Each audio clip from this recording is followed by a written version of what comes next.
नाही, मी तुम्हाला सकाळी सांगितलं 4-8 दिवसापासून सुद्धा सांगतो की ही ओबीसीची सभा नाही, ही त्या जिल्ह्यावरती दहशत निर्माण करण्यासाठी यांनी ही बोलवलेली सभा आहे आणि ही त्यांचं राजकीय अस्तित्व टिकवण्यासाठी ओबीसीचं काय देणं घेणं नाही याच्यात. मराठ्यांचं कसं वाटोळ करता येईल, मराठ्यांच्या पोरांचं जीवन कसं उद्ध्वस्त करता येईल याच्यासाठी ही त्यांनी घेतलेली सभा आहे. ती ओबीसीचे नाहीचे, एका विशिष्ट जातीचेच लोक त्या ठिकाणी जमले आणि त्या पद्धतीचं त्यांनी ते वातावरण भीतीचं निर्माण केलं जिल्ह्यावरती. हे एवढंच काम त्यांनी केलेलं आहे तिथं येऊन, बाकी काही केलेलं नाही. त्यांना वातावरण दूषित करायचंय,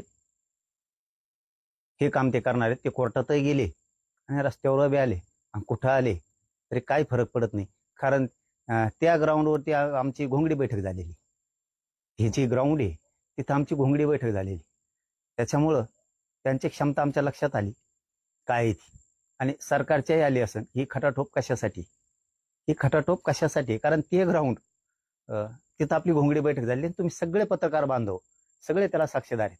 ती घोंगडी बैठक झालेली आपली त्या ग्राउंडवरती, आणि तिथं हे महाएल्गार घ्यायला निघाले ते घुरट भुजबळ.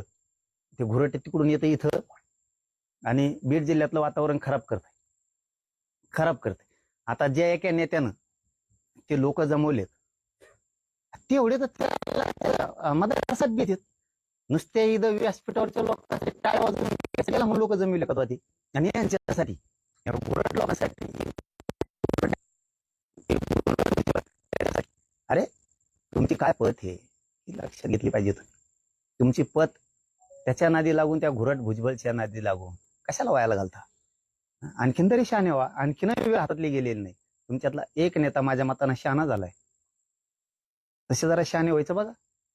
दादा, या सभेमध्ये असं सूर निघालाय की जातनिहाय जनगणना झाली पाहिजे, दूध का दूध पाणी का पाणी होऊन जाईल.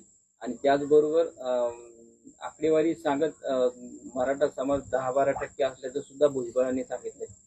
ते आता त्यांनी काय बोलायचं आणि काय नाही ते त्याचा प्रश्न आहे.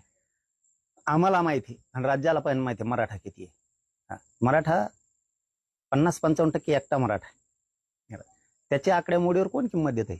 जनगणनेचा विषय तर खालीवर सरकार तुमचंच आहे. तुम्ही तुमचं बघा ना काय आहे. तुम्ही फक्त एक खोड काढू नका ज्या रद्द करण्याची आणि मराठ्यांच्या पोरांचं आयुष्य उद्ध्वस्त करायची. तुम्ही मराठी इतके सोपे समजू नका. हो, तुम्ही जर जिया रद्द करायसाठी आणि कुणबी नोंदी रद्द करायसाठी म्हणजे इतके जर मुळावर उठलेला असताल तर बीड जिल्ह्यातल्या मराठ्यांना सुद्धा ताकद दाखवावीच लागणार. हे जर दहशत निर्माण करण्याचे 2 विषय आहेत त्याच्यात, मराठ्यांच्या कुणबी नोंदी आणि जे आर, आणि दुसरा मुद्दा आहे की हे दहशत निर्माण करायला लागलेत मराठ्यांवरती बीडचे. चौकून हे घुरड भुजबळ तिथं बोलविलं आणि दहशत निर्माण करायला लागले. मराठ्यांना सुद्धा ताकद दाखवावी लागणार आहे. आम्ही तर कोणाच्या असल्या दबावाला आणि फबावाला भेट बी नाहीत आणि मराठी मोजणार बी नाहीत, परंतु मराठ्यांना सुद्धा आपल्या लेकरा बाळाचं आयुष्य उद्ध्वस्त न होऊ द्यायची जबाबदारी आहे. तोडीस तोड उत्तर यांना द्यावाच लागणार आहे. एखाद्या वेळेस मराठ्यांना बीडची जी भूमी, पवित्र भूमी, हीच पवित्र भूमी एखाद्या वेळेस बीड जिल्हा हा महाराष्ट्राचा दिशादर्शक होऊ शकतो. तशी परिस्थिती आता निर्माण झाली आणि मराठ्यांनी ती जबाबदारी पार पाडली पाहिजे की बीड जिल्ह्यातून राज्याला दिशा मिळाली पाहिजे. इतकं कणखर एकजूट ताकद दाखवली पाहिजे. पण यांचं जे स्वप्न आहे दहशत निर्माण करायचं, मराठ्यांवरती भीती निर्माण करायची आणि जातीवादाच्या दंगली घडवण्याच्या, हे स्वप्न बीड जिल्ह्यातल्या मराठ्यांनी कधीच पूर्ण होऊ द्यायचं नाही. आपण सुद्धा ताकद दाखवलीच पाहिजे यांना. छगन भुजबळ असं म्हणाले की आम्ही कुठल्याही पक्षाच्या दावणीला बांधलेलो नाही. पक्षाचं काम आल्यावर पक्षाचं काम करू, ओबीसीचं काम आल्यावर ओबीसीसाठी लढणार. आणि तुमचा उल्लेख त्यांनी दरिंद्र पाटील असा केलाय.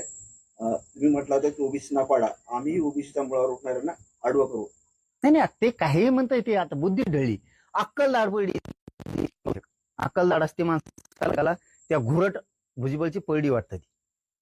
ते घुरट सगळीकडे ते वास दरवळतो का तसं ते घुरट सगळीकडे हिंडत आहे आणि ते त्याच्या चक्रव्यूहात सगळ्यांना घ्यायला लागले. ओबीसी नेत्याला त्याचा देवारा करून घ्यायला लागले आणि ओबीसीच्या नेत्याचा सुद्धा घ्यायला लागले. पण एक गोष्ट लक्षात ठेवा, ओबीसीतूनच आरक्षण घेणार आणि तेही मराठ्याला देणार. तुम्ही कितीही दडपण आणण्याचा प्रयत्न करा, त्याला बी बीडचे मराठी म्हणतात एवढं लक्षात ठेवा. ते कमजोर आणि कच्चे नाहीत, सहन करतात. फक्त तुम्ही काय धमक्या देता भाषणातून, तुम्ही काय धमक्या देता मराठ्यांना भाषणातून? एवढं सोपं समजता का तुम्ही मराठ्याला? पाटील, तुम्ही धनंजय मुंडे यांचा चष्म्यावाला परळीचा चष्माला उल्लेख करता असं त्यांचं म्हणणं आहे, आणि तो तुम्हाला चष्मा आवडत असेल तर तुम्ही घेऊन जा. तुम्हाला ओपन का नाही ओपन हे मी सांगू शकत नाही, असं तुम्हाला त्यांनी लगावं. त्याला कवाच्याच मी बोललो, कवाच नाही. तो मग कशाला? तो ह्याच्याच मी काय बघितलंय सगळ्यांनी, तो ह्याच्याच मग कशाला? तो ह्याच्याच मग तुलाच राहून दे, असेच हातरंग येऊ रक्तानी. तो ह्याच्याच मग तुलाच राहून दे, त्या रक्ताने भरलेला. दादा, ईडब्ल्यूएस तुम्हाला पाहिजे, मराठा आरक्षण तुम्हाला पाहिजे, ओबीसी आरक्षण तुम्हाला पाहिजे, महाराष्ट्राचा 7-12 तुमच्या नावावर लिहून ठेवलाय काय, असं भुजबळ म्हणाले. नाही, त्याला येऊन जाऊन तेच येणार.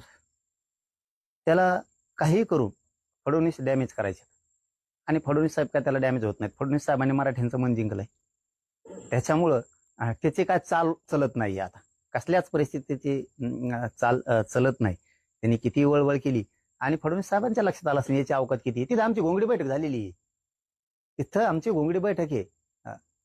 त्यामुळं ओबीसींनी स्पष्ट नाकारलं त्याला, कारण ते एका जातीचं काम करायला लागले, एक लाभार्थी टोळीचं काम करायला लागले. हे बघा लक्षात येतंय तेव्हाच, काय चित्र आहे ना तेव्हाच लक्षात येते. कारण तिथं आमची झाली घोंगडी बैठक त्या ग्राउंडवर, आणि त्याच्यावरूनच ज्यांचं कळतंय फडणवीस साहेब सुद्धा त्याच्यावरूनच ओळखून घेते. हे फक्त आपल्याला सरकारला बदनाम करण्यासाठी काम करतोय.